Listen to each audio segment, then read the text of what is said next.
meeting of the Fergus Falls Port Authority to order.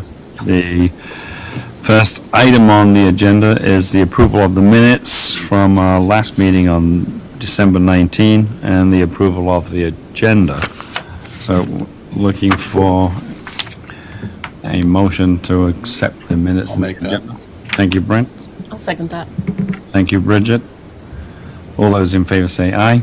Aye. All those against, same sign.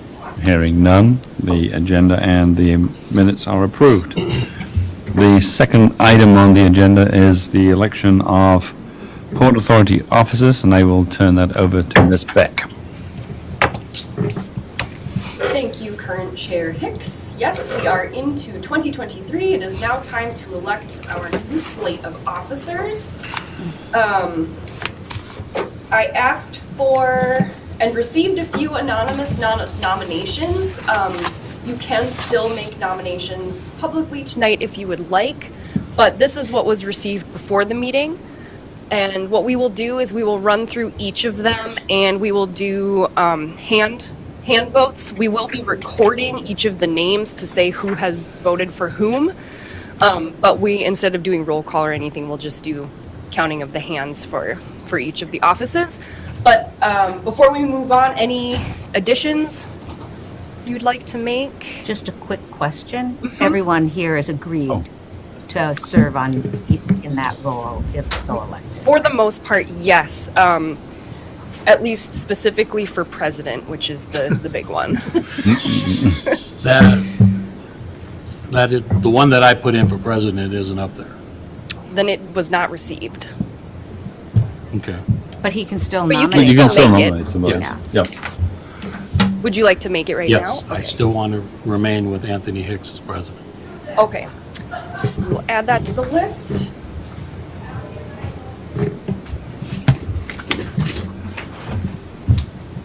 And Bridget, you've been serving as secretary, correct?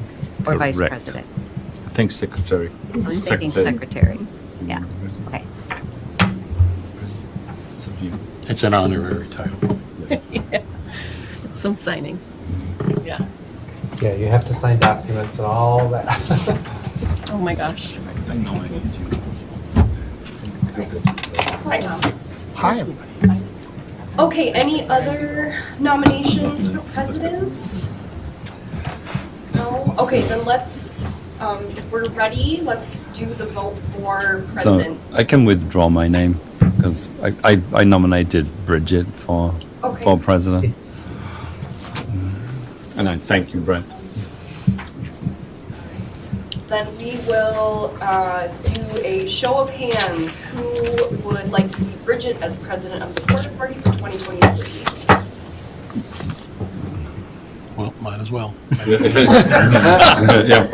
Okay, so a unanimous vote.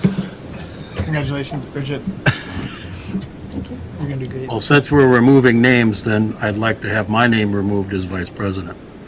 And I didn't know that I was even up there on vice president, so. You are Feel about a that. You know, like I said, I'm new to the show, and maybe Brent would be better than I would. vice president isn't. What's that? You can keep your name on there. But Well, I actually if the nominated president you. isn't here, then the vice president runs the meeting, Yep. correct? Yep. I mean, that's kind of the duty of kind of vice president. What was that? If it comes down to me and Al, are just going to flip for it or what? Flip for it. Who flips it?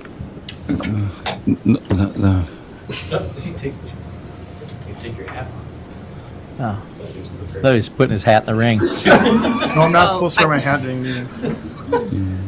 I don't have a coin to do We'll just any vote. voting. We can just vote, so. Okay, let's just, yep. So all in favor of Brent for vice president, put your hand up, please. God, I'm gonna Next have year, to Al. move away. You'll be ready next year. Yep. All right, that was unanimous. We will not move on with the vote for Al as VP. We will move ahead with Brent as VP for 2023. Thank you, guys. Secretary.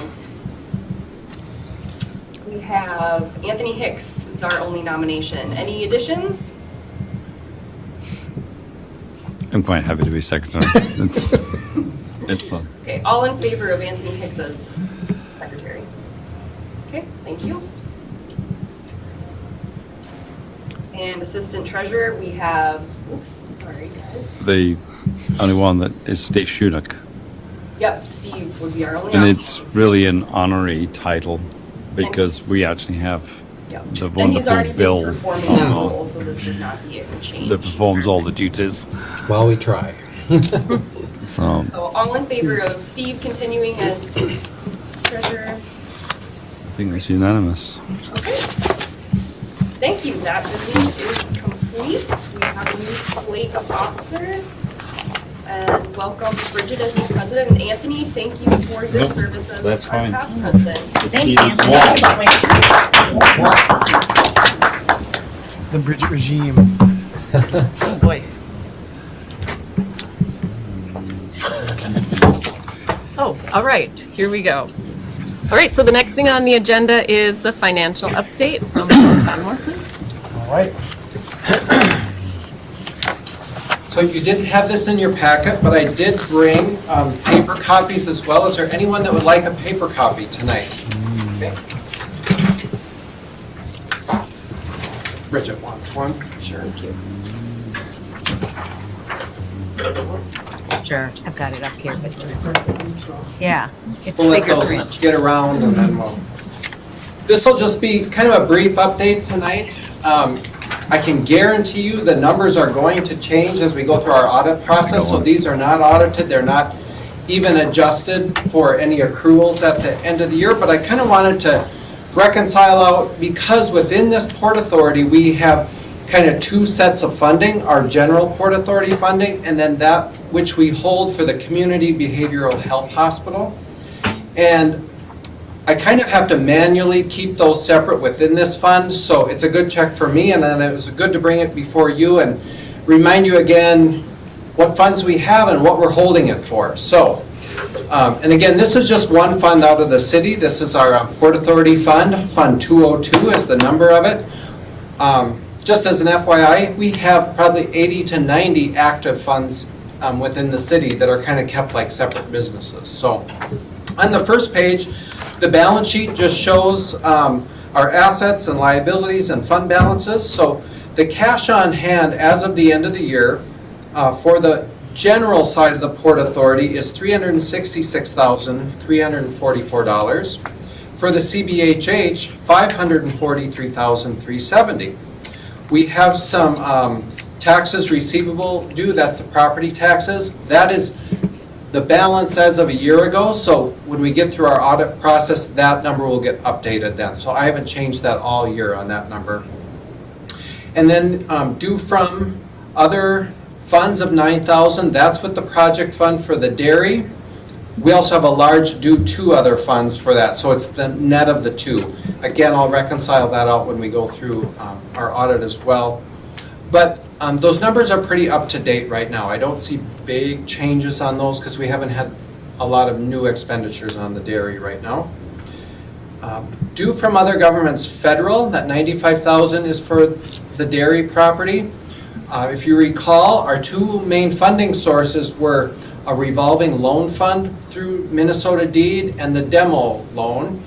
This $95,000 is for the revolving loan fund. It's the federal portion. So we were awarded $1.23 million through that revolving loan fund, and 78% of that, if I'm getting my,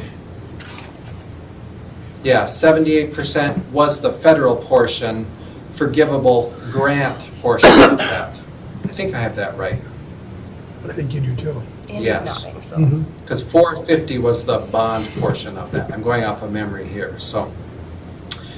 Due from other government state, $18,716. Jill reconciles the CBHH operations with the state, so we're always made whole. So the Port Authority isn't out any cost. The state covers everything for that. And we'll again be adjusting that for the end of the year. Property held for resale is all the land that the port owns. So the Norgren property, the industrial parks, the dairy property, all those costs in there sum to that $3.6 million. Liability side, we have a little bit of accounts payable there. That's related to the CBHH facility as well.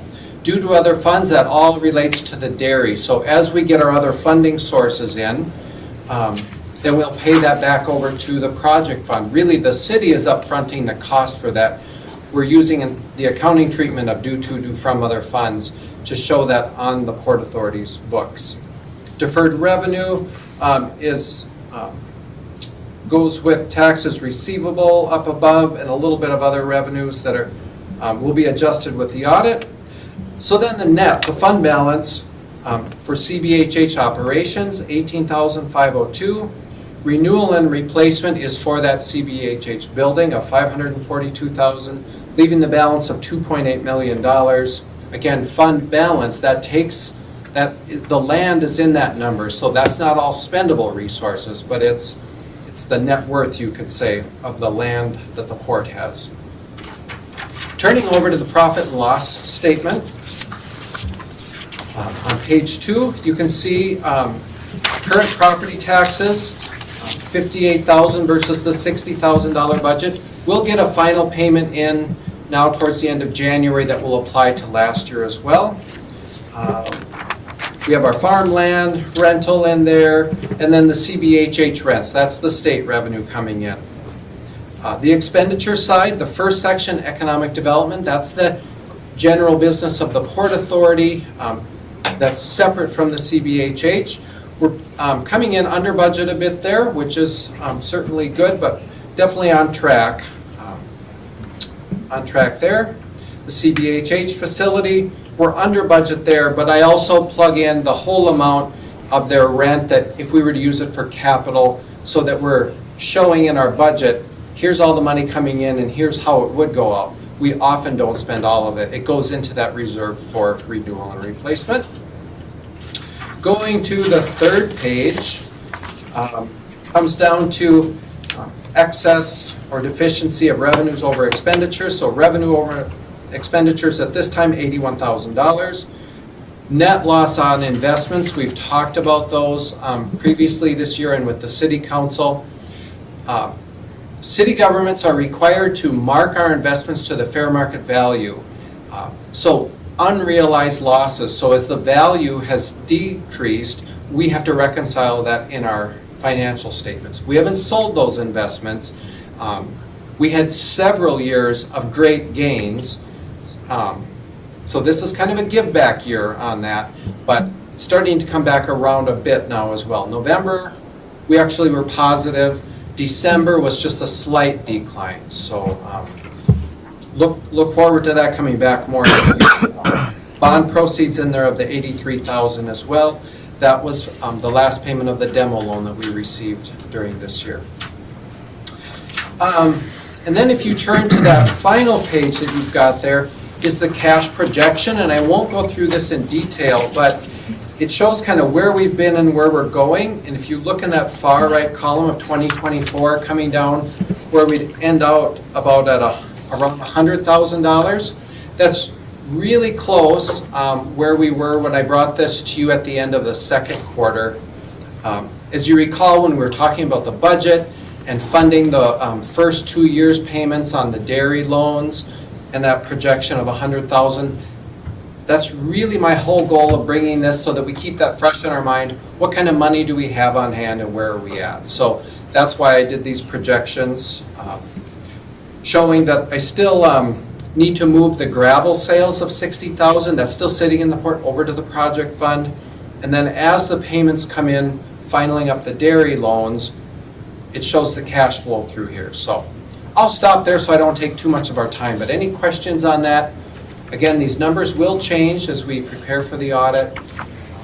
Things like the study we just did that we're going to talk about, certainly that work was done in 2022, right? The bulk of it. I'll be accruing that in payables here and booking it to the expense. The cash flow will go, though, like we see it here, where the cash actually will go this year. I'll stop there. Just timeline for the audit? Yep.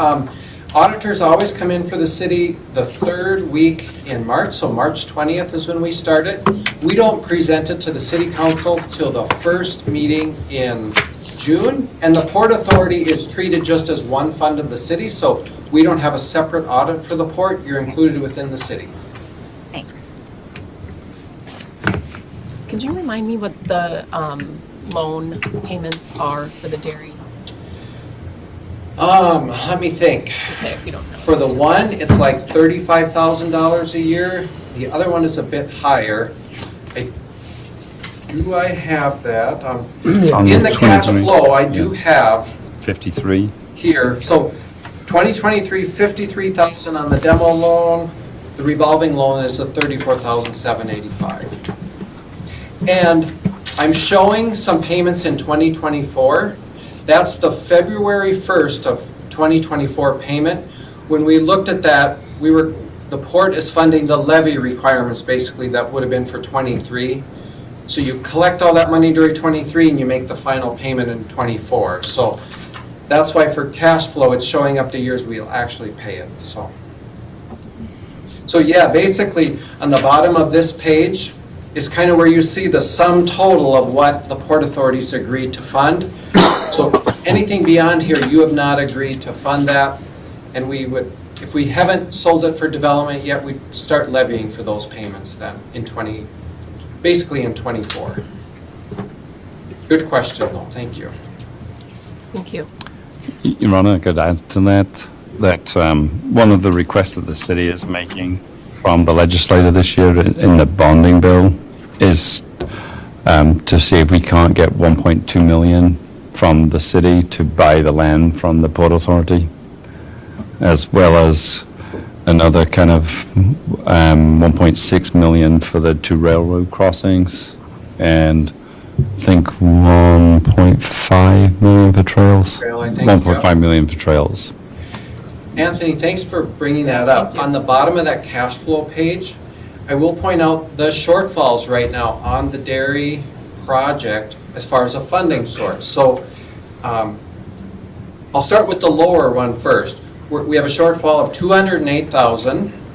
We always knew there could be some sort of shortfall, but that really relates to we were not able to draw down all of the demolition loan, because as we were going through that with deed, they were determining some costs ineligible. I don't necessarily agree with that. There's also nothing I can do about that because that was closed as of June 30th. I think Brian and I both would have we would like to have fought that more, but be that as it may, we weren't able to draw down all of that, which led to that 200,000, and then the LCCMR that we didn't receive, the 600,000, which feeds right into that price that Anthony's talking about, where we're asking the bonding bill, fund this, state of Minnesota, fund this purchase between the city and the port, so the port could be made whole on that. And we need that project funding, so. Can you repeat those dollar amounts, Anthony? The land was 1.2 million, Okay. and the rail crossings was 1.6 million. And was a trail, I can't remember what the trail was, Andrew, can you? I'll pull them up. Yeah. I'll pull them up so we give you the right numbers. I might even have a paper copy here.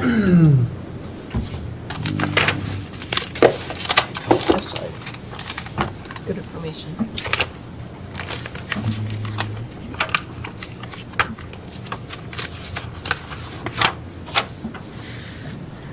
Yeah. Here's the paper one. Yeah. So it was, yeah, it didn't break it out. 1.2 million for Oh, I- acquisition of the river buffer parcel. Okay. 1.3 million for rail crossings on Broadway and St. Andrews. 1.5 million for trail and amenities through the dairy property. And then 1.2 million towards something else, not related. Yep. Old Smoky, the Renaissance of Old Smoky. Okay. And that first number you said was 1.2 just for the land. Acquisition. Just for the Yep. land. So that would be taking the strip of land that would make the trail. That basically LCCMR would have funded. And basically, that 1.2 is this 800 that I'm pointing out here, plus the 400,000 that we were looking at taking from our general fund balance to match that. So we're asking for that total 1.2.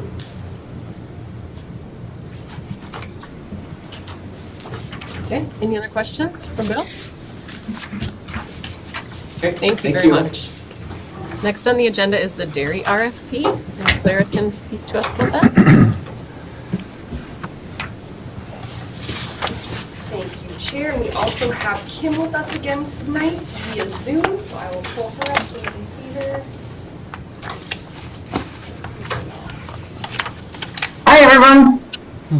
Hey, Kim. Hi, Kim. Hi, Kim.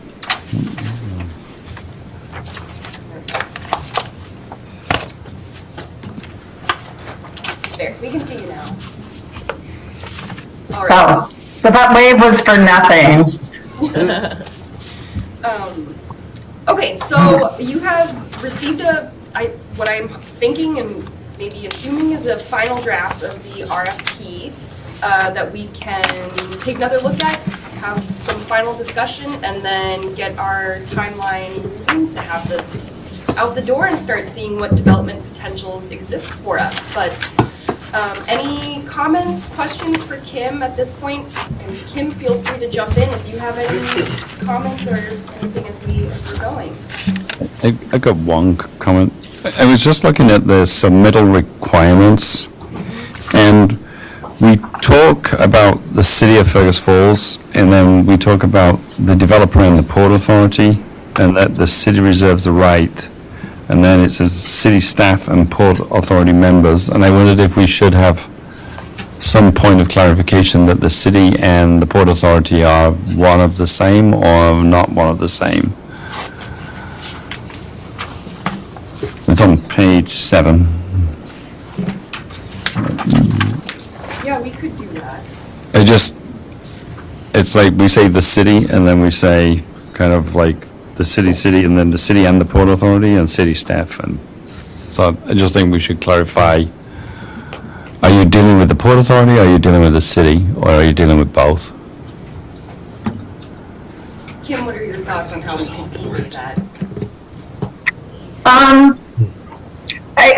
I guess I don't have a strong feeling either way. Is there a specific group, the Port Authority versus the council, that are going to be the primary people that the developer would be dealing with? Because we should probably highlight that, and maybe that's the clarification piece. My understanding has been that the Port Authority would be the group that's making decisions on any RFP respondents, and then would work with the council beyond that. So would it be like we would be making a recommendation to council to accept this RFP? Is that kind of how Well, you're? you'd be, since you're still owners of the property, I think you can make that determination, and then as things progress and if the city needs to get involved, then you would work with the council. But you have the, I think, Andrew, correct me if I'm wrong, but you have the ability to make decisions on your own behalf at this point. Because we own the land. I think that's accurate. Yeah. I think it should reflect that the Port Authority has the ability to reject any and all responses. Port Authority is not responsible for any costs associated with responding to this.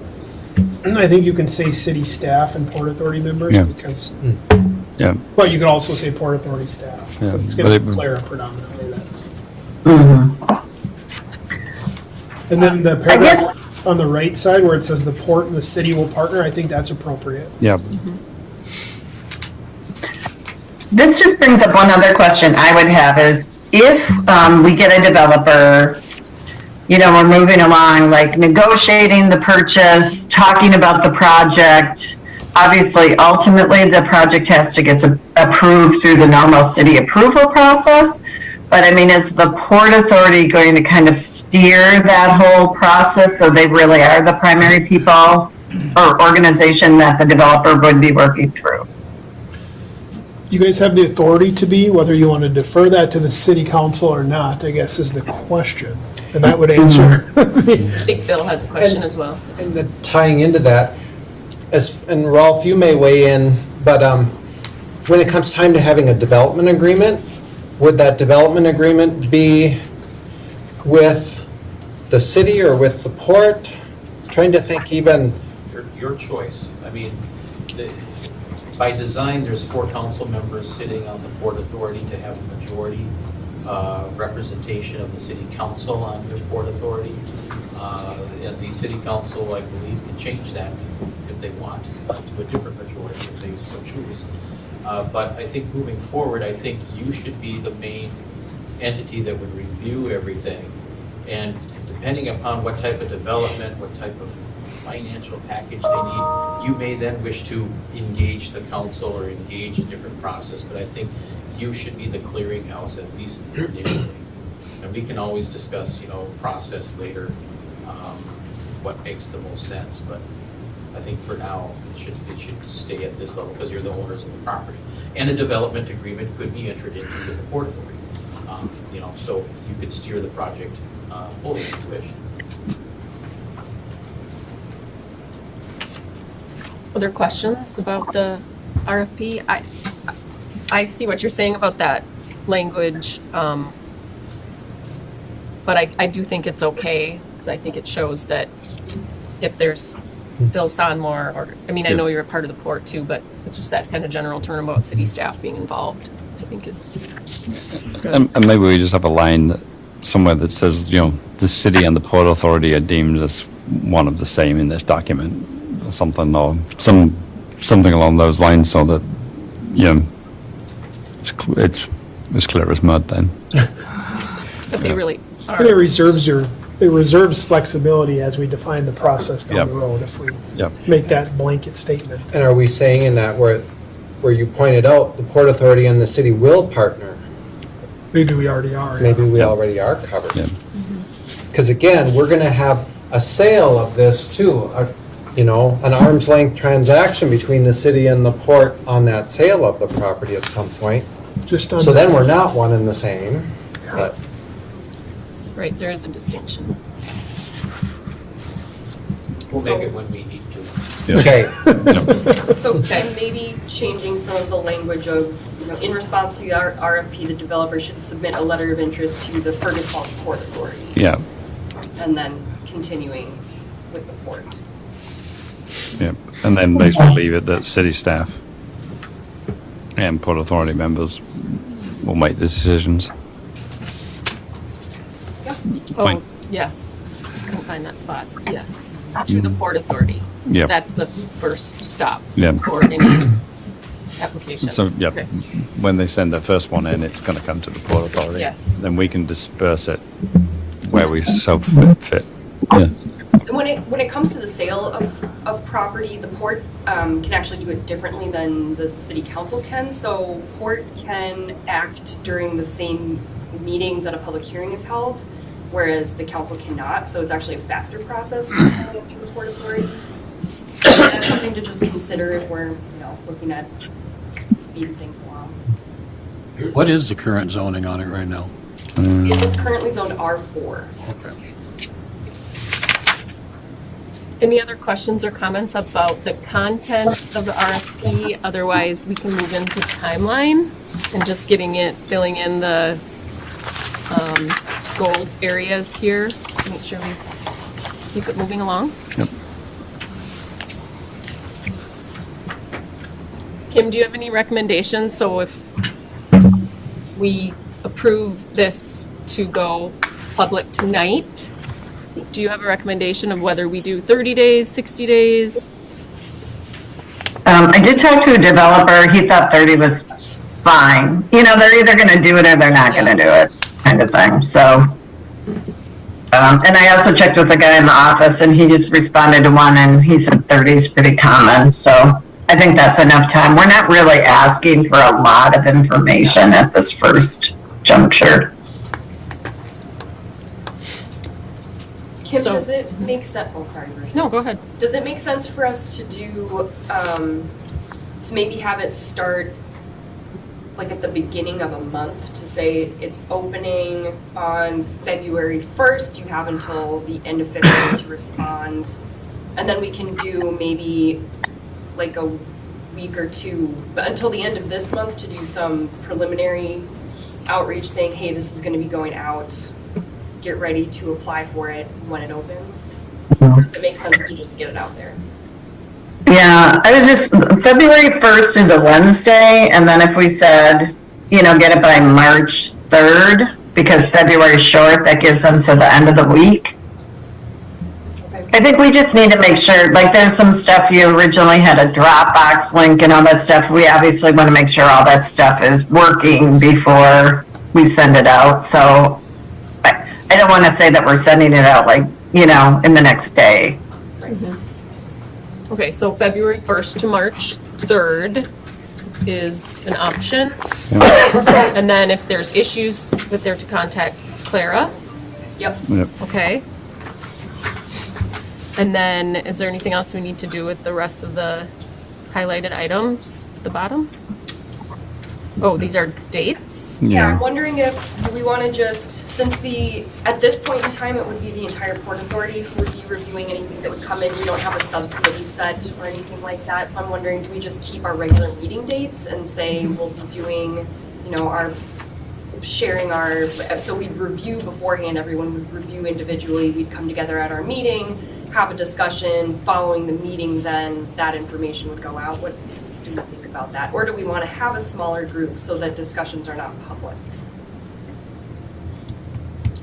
That's the question I was gonna ask, is do you intend to make them public right away, or are you gonna make it public once you've had time to negotiate with somebody and understand there may be a viable project?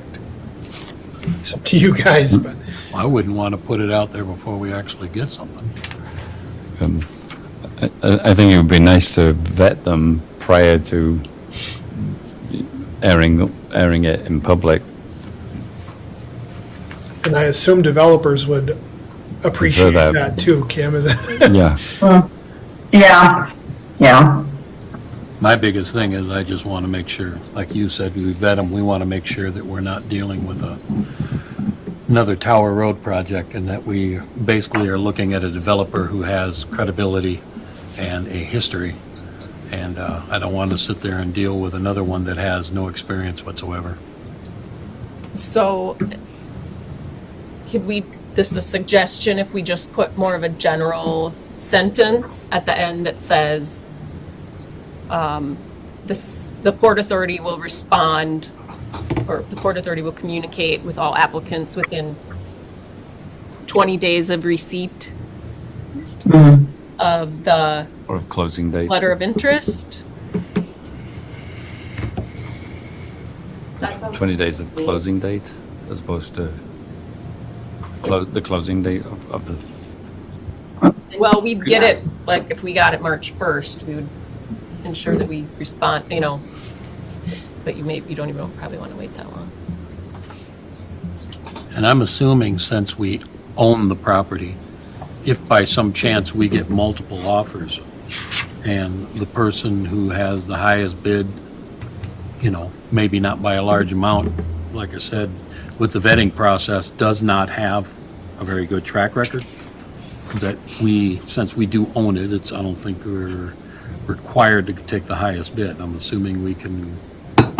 Correct. Okay. Well, we can review. And they're not proposing like a sale price. This is really them showing interest and providing you a potential proposal or work that they've done that would be consistent with what they would expect to want to do on the site.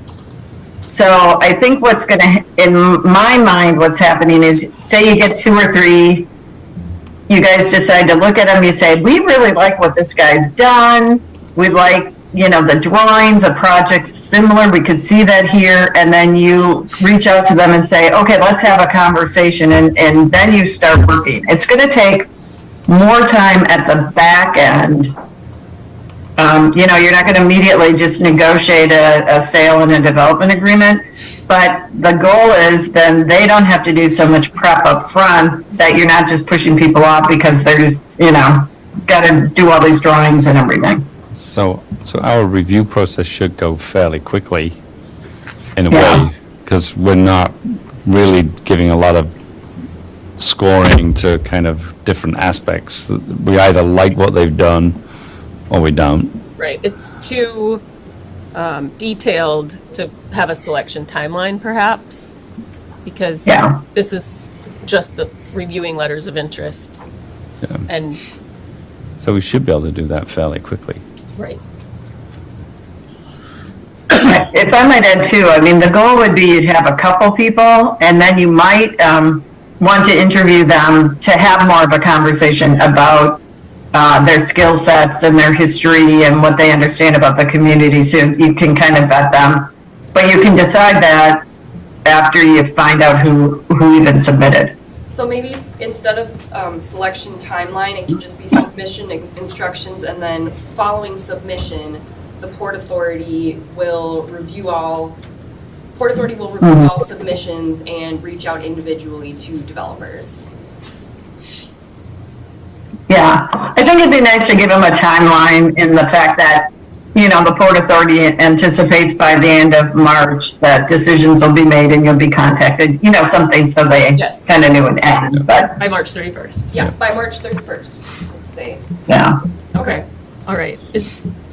Is there a motion to accept the riverfront RFP I can- with the changes that we've discussed for opening it up to the public February 1st to March 3rd? Did you make a motion? I can make that motion. I'll second.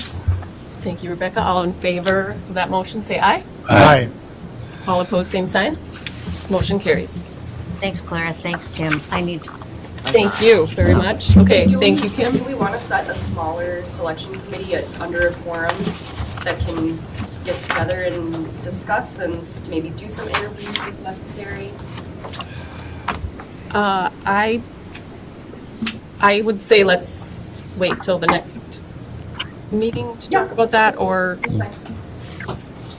yeah, Yeah, just in as- terms of Yeah. timeline. Thanks, Kim. All right, thank you. Have a good evening. You too. Okay, next on the agenda is the Norgren report via the Northeast Residential Park Preliminary Engineering Report.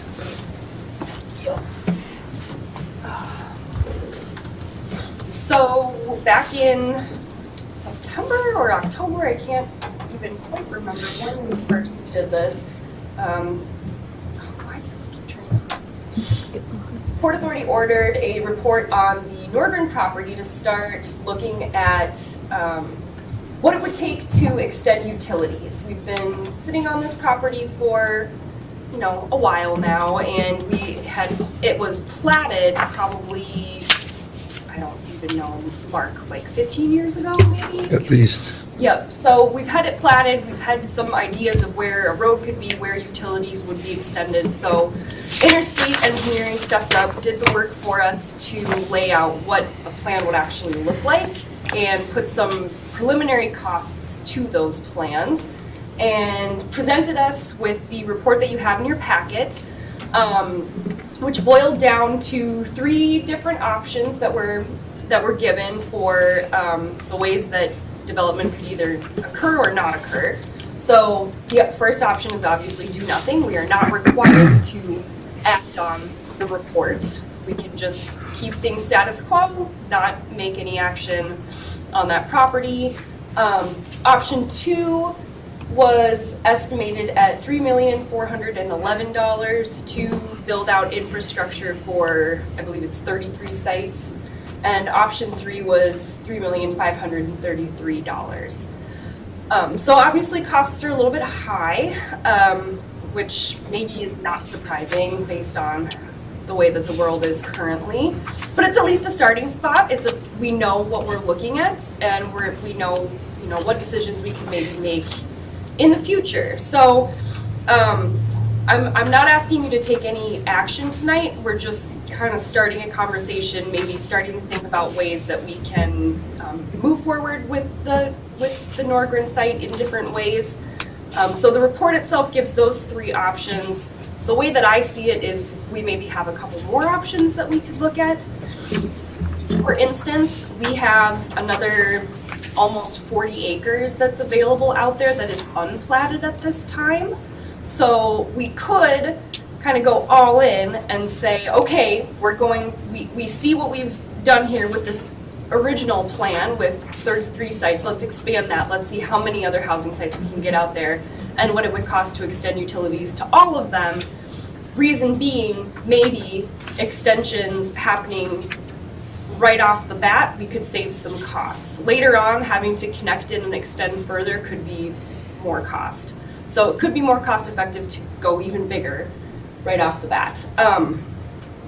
So we could, in that case, go ahead and start platting the rest of that property, which would be a couple months process to do. It goes through planning commission. We would need to work with an engineering firm and a surveying firm to get that completed.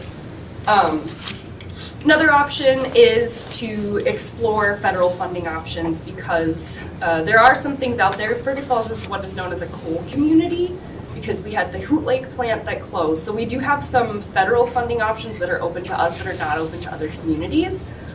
So this might be a project that's a good fit for some of those funding opportunities. We need to take a look and see. But all of these are things that we can kind of move on in the background a little bit and have unfold as we go. So again, no action is taken tonight necessarily, but I do have Alex Swartzoff from Interstate who's here who can answer any questions you might have about the report itself. But that's kind of everything. That's where we are right now. So thoughts, comments, questions?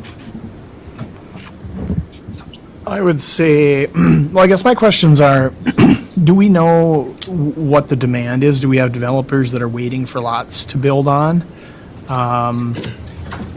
You know, and then if we do feel like there's sufficient demand to justify the expenditure, where would that money come from? We have no developers who have signed anything saying, hey, if you get this built, we'll get out there. But we have the housing study that was completed that says that housing is a need, and we have developers who are ready and willing to respond to that. So I don't want to say that it's a if we build it, they will come situation, but based on the market, I think we could be reasonably assured that we could get at least some of them built out in the next few years, and then I think we'd see growth continuing on. Though I would caution, if there's $100,000 in assessments on those lots, I don't think that would be the reality.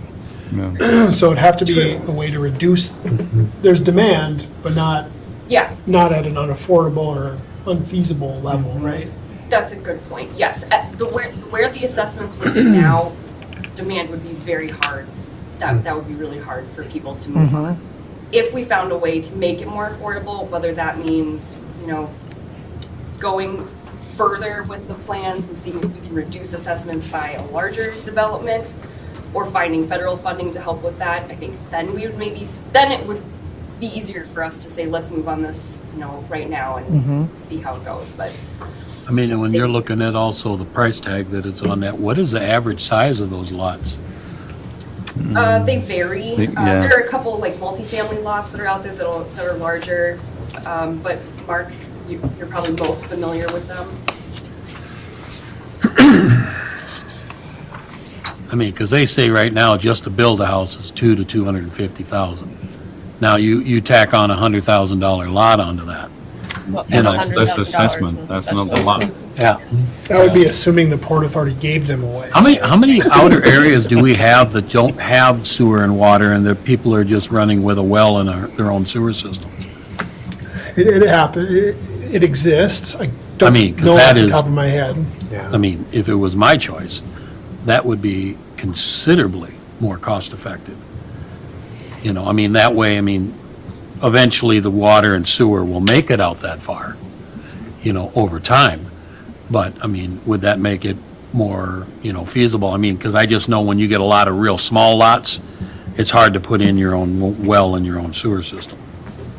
You know, you get a larger lot, third-acre lots or whatever, you know, it's a lot more feasible. I think you'd have to look at the county. I'm not sure the county has some new rules on sewer systems more than water. Yeah, and And wells, City actually, code. and wells, actually, when I think about it. Yeah, and I think you're gonna run into issues when these wells and Yeah. sewer systems start failing in 20 years and then being asked to bring water and sewer out. What is the cost gonna be at that point in time? And our code does prefer people to hook into the water and sewer just because that's just the nature of the city, is, you know, to have control of that. But you can do it.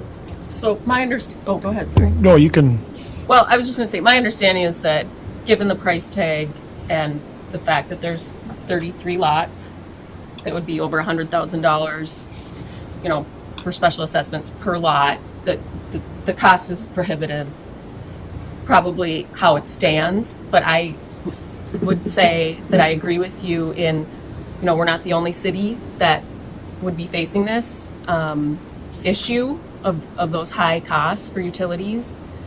You know, so looking into what we're doing at the legislative level or what's available at the federal level would be a great option. The density of the lots, I think, is a good question as well. How big are those lots? Is, you know, can we add? They are larger than typical city lots. Some of them are half acre, even, you know, you got some acre lots out there. They were platted as larger lots. Okay. I don't have the exact numbers on me, but. And some were set up more for duplexes. Okay.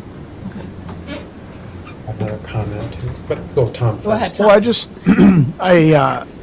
it'd be curious, it'd be good to know the opinion of various developers in the area. You know, Natalia, I'm sure you talk to people who talk to people.